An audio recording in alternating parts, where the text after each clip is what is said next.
In previous videos, I've showed you how to install the PSSDiag configuration manager, how to configure a PSSDiag package, and how to run the tool itself. And now I want to talk a bit about performance. It's a common question there's a common question, and that is, will PSSDiag affect the performance of the system where we're gathering data?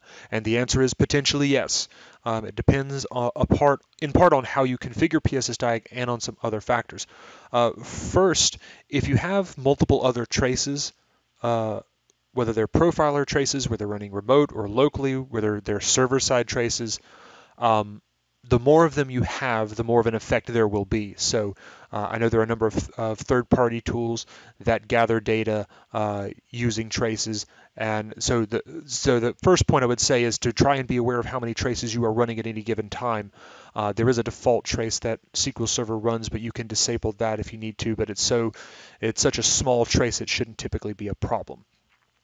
Second, if you are running a client-side trace as opposed to a server-side trace, it will have more of an effect. So if you are running it from a tool such as Profiler, or and especially if you are running a trace remotely, that will introduce greater delays into the writing the output, and that will tend to have a more significant effect of the performance of SQL Server itself.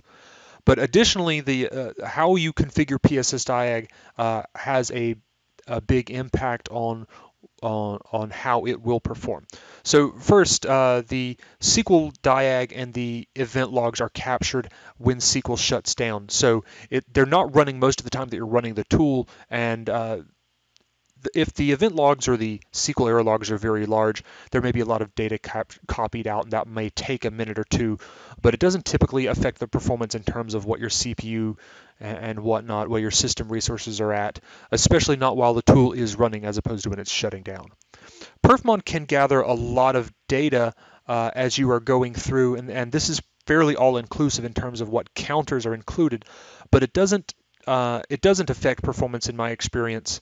And actually, in the worst case scenario, if the system is really having a performance problem, say at the operating system level, what Perfmon will do is it will simply skip an interval. It's right now this is set to gather data every 5 seconds, and you can adjust that to be lesser. But if there's really a problem, you'll actually see that Perfmon will not capture at some of these intervals. And sometimes that can be a red flag, but it seems to happen more often than that by itself would indicate. So the big problem in terms of how to configure PSSDiag is in the trace here. The two templates we have that you'll be most likely to use is either the general performance or the detailed performance. Now, the events to be careful about are the events that happen most often. So if you're capturing events that type of event happens very, very often, it will mean more information for us to write into our trace, and then that will have a more significant impact. So if you're using general performance, if you look under TSQL and stored procedures, you'll see we're capturing RPC started and completed events, but we're not gathering local stored procedures at all, and we're not capturing statement level events. Under TSQL for batches, we'll capture one event for the batch starting and completing, but we won't capture the statement level events. This is a really big difference. Conceivably, a batch or an RPC could have, in one RPC call, you could have 10, 20, 50 individual statements. And if you're capturing those events, and if you're capturing when they start and when they complete, obviously that's a much larger number of events that you are now trying to put into your trace. So when all that information is being written out, that will be more likely to have an effect. So those events, those statement level events in particular, are ones to be careful with. I do not tend to use these unless I have a specific reason for needing that information. Also, under the performance group, we have the most important thing here are the execution plans. All these show plan options are different ways of capturing execution plans. Some are text-based, some are XML, some are gathered when the execution plan is created sort of as an estimate, and some are written out when the statement is complete and the plan has been executed. But either way, these events also happen very, very often. These are approximately equal to how often we have statement events occur.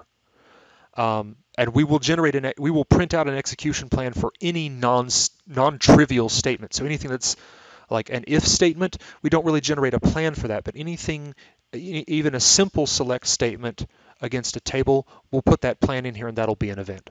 So I tend to stay away from these as well unless I have a specific need to capture an execution plan while I'm running PSSDiag, and even then I will only use one. I will not do multiple, and that's a mistake I've seen many times, is people gathering multiple execution plans and really flooding the output.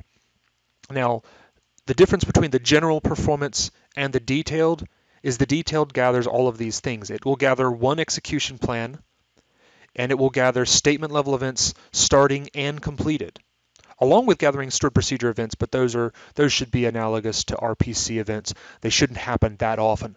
The statement level events happen much more often, and so they'll have a much bigger or have potential to have a bigger impact on performance. So that's the key point to keep in mind if you want to, and you can always edit these manually and turn off certain events. If you need to gather statement level events, you can make it less impactful by, say, only gathering the completed events, as opposed to one event for starting and one for completed. You would have just reduced the number by half. So keep this in mind, and I hope that you will find this tool and the data you capture with it very useful. Thank you.